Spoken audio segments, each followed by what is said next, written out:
집을 팔고 세금 신고를 아예 안 하면 어떻게 될까요? 단순히 기한을 놓친 게 아니라 처음부터 신고할 의도 자체가 없었다면 그 대가는 상상을 초월합니다. 저는 세무사이자 블로거 도로파파입니다. 미등기 전매로 1억 원의 차익을 챙기고 3년 뒤 적발된 사람을 봤는데 그 청구서를 보면 정말 충격적합니다.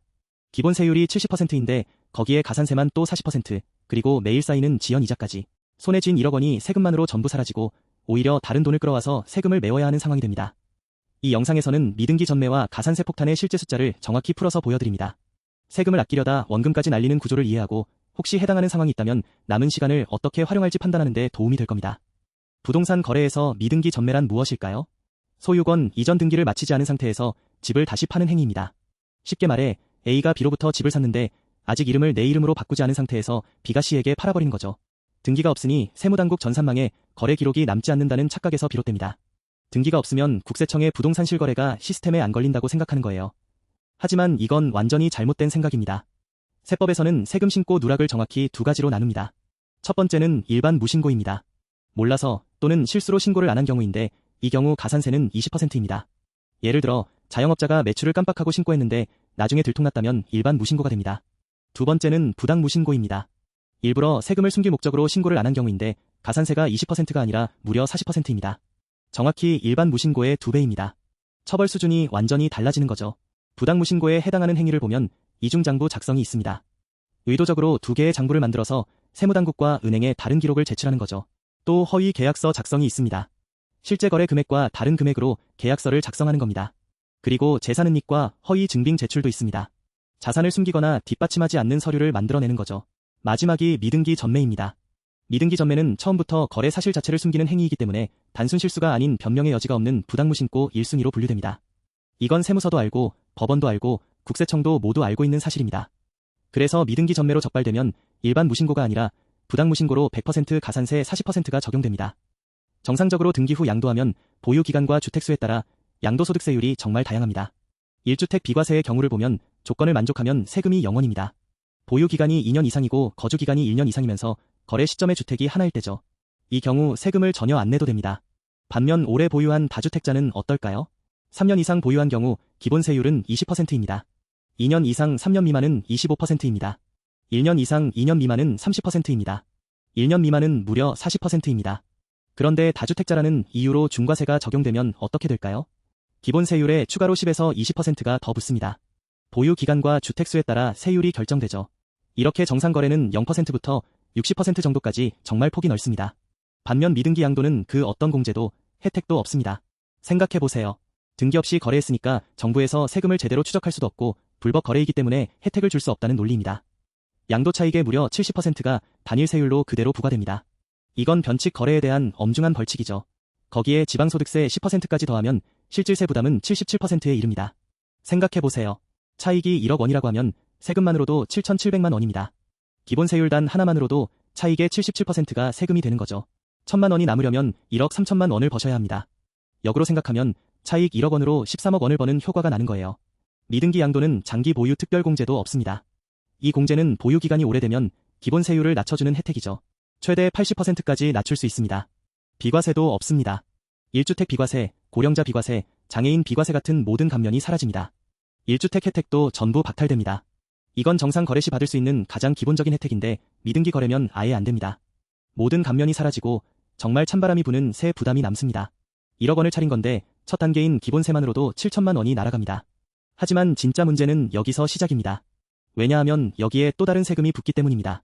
미등기 전매로 신고를 안 했으니 당연히 납부한 세금도 0원입니다. 세무서는 이를 부당무신고로 판단하고 가산세를 부과합니다. 가산세를 다시 정리해 보겠습니다. 일반 무신고 가산세는 산출세액의 20%입니다. 반면 부당무신고 가산세는 산출세액의 40%인데 정확히 일반의 2배입니다. 가산세라는 건 뭘까요? 세금을 안 낸 것도 벌칙이지만 거기에 추가로 붙는 처벌금이라고 생각하면 됩니다. 예를 들어 회사에서 월급을 떼지 말아야 할 돈을 떼었다면 그 돈 자체가 세금이고 거기에 추가로 가산세가 붙습니다. 처벌이 두 겹이 되는 거죠. 1억 원 차익 기준으로 실제 계산해 봅시다. 산출세액은 미등기 70%이므로 7천만 원입니다. 여기에 부당무신 고가산세 40%를 적용하면 2,800만 원이 추가됩니다. 벌써 합계가 9,800만 원입니다. 차익의 98%가 날아갔습니다. 손에 남은 게 2%도 안 되는 거죠. 이게 뭐 하는 짓인가 싶습니다. 세금을 아끼려고 미등기 전매를 했는데 정상 거래보다 훨씬 더 많은 세금을 내게 됩니다. 그런데 여기서도 끝이 아닙니다. 가산세 위에 또 다른 비용이 계속 붙습니다. 그게 바로 납부지연 가산세입니다. 세금을 제때 내지 않으면 납부지연 가산세가 매일 붙습니다. 이건 마치 대출 이자처럼 세금을 안 내므로써 누적되는 벌칙입니다. 현재 적용 이율은 하루 0.02%입니다. 이 이율은 2022년 2월 15일부터 고정되어 있습니다. 연간으로 환산하면 약 8%에 해당하는 꽤 높은 이율입니다. 은행에서 대출받을 때 연 3에서 5% 정도 이자를 내는데 이건 그것보다 훨씬 높습니다. 정부 차입금이라고 생각하면 됩니다. 계산식으로 보면 납부지연 가산세는 미납세액의 0.02%를 곱하고 경과일수를 또 곱합니다. 예시로 미납세액 7천만 원을 기준으로 봅시다. 1년 경과했을 때 약 563만 원이 붙습니다. 이게 연간 8% 정도의 이율과 비슷한 거네요. 2년이 경과하면 약 1127만 원이 붙습니다. 3년이 경과하면 약 1690만 원이 붙습니다. 세무조사 통보가 오기까지 시간이 흐를수록 이 이자는 계속 쌓입니다.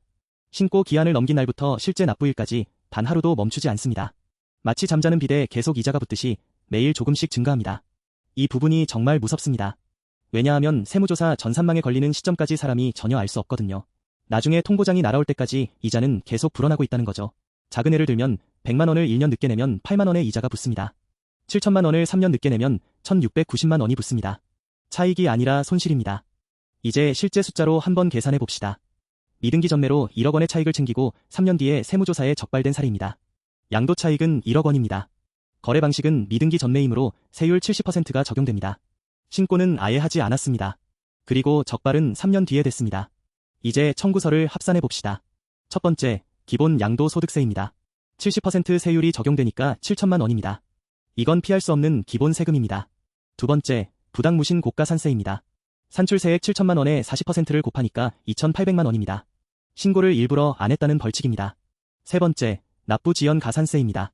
3년 동안 매일 0.02%씩 붙었으니까 약 1,690만 원입니다. 못 낸 세금에 대한 이자라고 생각하면 됩니다. 합계하면 약 1억 1,490만 원입니다. 생각해보세요. 벌어들인 차익보다 내야 할 세금이 더 많아집니다. 1억 원으로 1억 1,490만 원을 내야 하는 거죠. 수익은커녕 다른 돈을 끌어와서 세금을 메워야 합니다. 만약 은행에서 돈을 빌려서 낸다면 또 다른 이자가 쌓입니다. 1억 원을 남기려다가 오히려 1,490만 원을 더 얹어서 내야 하는 상황이 됩니다. 거기에 지방소득세까지 포함하면 실제 부담은 더 커집니다. 미등기 전매는 세금을 아끼려고 한 선택이었지만 실제론 원금을 잃는 선택이 됐습니다. 정상 거래로 1억 원을 남겼을 수도 있는데 미등기 전매로 빚을 진 거죠. 혹시 몇 년만 버티면 괜찮겠지 하는 마음이 들 수도 있습니다. 하지만 그렇지 않습니다. 세금을 부과할 수 있는 기한을 제척기간이라고 합니다. 일반 무신고는 7년입니다. 하지만 사기와 부정행위를 동반한 부당무신고는 10년으로 늘어납니다. 차이가 3년입니다. 3년 차이가 엄청난 걸까요? 미등기 전매는 처음부터 거래 사실을 숨기는 행위이므로 사기와 부정에 해당합니다. 따라서 제척기간은 10년입니다. 역외거래의 경우에는 무려 15년까지 늘어납니다. 해외로 자산을 숨기는 경우를 뜻합니다. 10년이라는 시간 동안 국세청은 뭘 할까요? 국세청은 부동산 실거래가 신고 시스템을 운용합니다. 거래가 신고되면 국세청이 알 수 있다는 뜻이죠. 금융정보분석원, 줄여서 FIU라고 하는데 여기서는 자금 흐름을 추적합니다. 큰 금액이 이동하면 기록에 남습니다. 세무조사 전산망도 있습니다. 다른 세무조사에서 발견된 비리가 전국적으로 공유됩니다. 이 세 가지를 모두 연계해서 운용합니다. 미등기 전매라도 매수인이 나중에 등기를 올리는 순간 거래 흔적이 드러나게 됩니다. 예를 들어 아빠가 아들에게 미등기로 팔았는데 아들이 나중에 손자에게 정상 등기로 팔면서 문제가 터집니다. 그러면 두 번의 거래가 모두 조사 대상이 됩니다. 10년이라는 긴 시간 안에 어떤 경로로든 발각될 가능성이 굉장히 높습니다. 그리고 한 가지 더 중요한 게 있습니다. 납부지연 가산세는 10년 내내 계속 쌓입니다. 적발이 늦어질수록 청구서는 더 불어납니다. 5년 뒤에 적발되면 약 2,815만 원이 붙습니다. 10년 뒤에 적발되면 약 5,630만 원이 붙습니다. 기본 세금보다 이자가 더 커집니다. 그렇다면 절망적인가요? 아닙니다. 이미 신고 기한을 놓쳤다면 지금 당장 자진 신고하는 것이 최선입니다. 세무서가 먼저 연락을 오기 전에 스스로 신고하는 것을 기한 후 신고라고 하며 이 경우 가산세의 일부를 감면받을 수 있습니다. 감면율을 정리해보면 1개월 이내 자진 신고하면 50% 감면입니다. 2,800만 원의 가산세가 1,400만 원으로 줄어듭니다. 거의 반이 깎입니다. 1개에서 3개월 이내면 30% 감면입니다. 2,800만 원이 1,960만 원이 됩니다. 3개에서 6개월 이내면 20% 감면입니다. 2,800만 원이 2,240만 원이 됩니다. 시간이 지날수록 감면율은 줄어듭니다. 세무조사 통보가 온 후에는 감면이 없습니다. 그래서 한순간을 놓치면 그 이후로는 갈 곳이 없는 거죠. 단, 미등기 전매처럼 부당한 방법으로 신고를 숨긴 경우에는 기한 후 신고 감면이 적용되지 않을 수 있습니다. 법적으로는 그런 경우도 있다는 뜻입니다.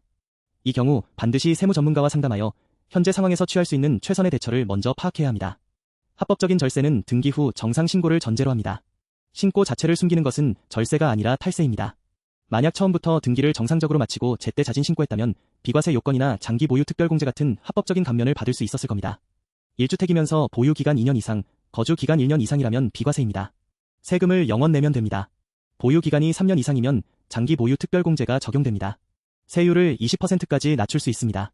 70%가 20%가 되는 거죠. 탈세는 합법적인 절세 기회를 스스로 박탈하는 선택입니다. 집을 판 차익의 70%를 세금으로 냅니다.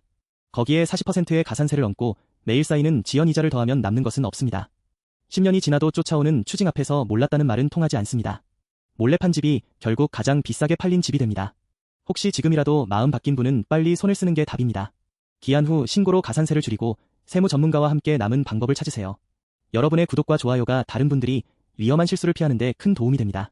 더보기는 블로그 링크에서 확인해주세요. 감사합니다.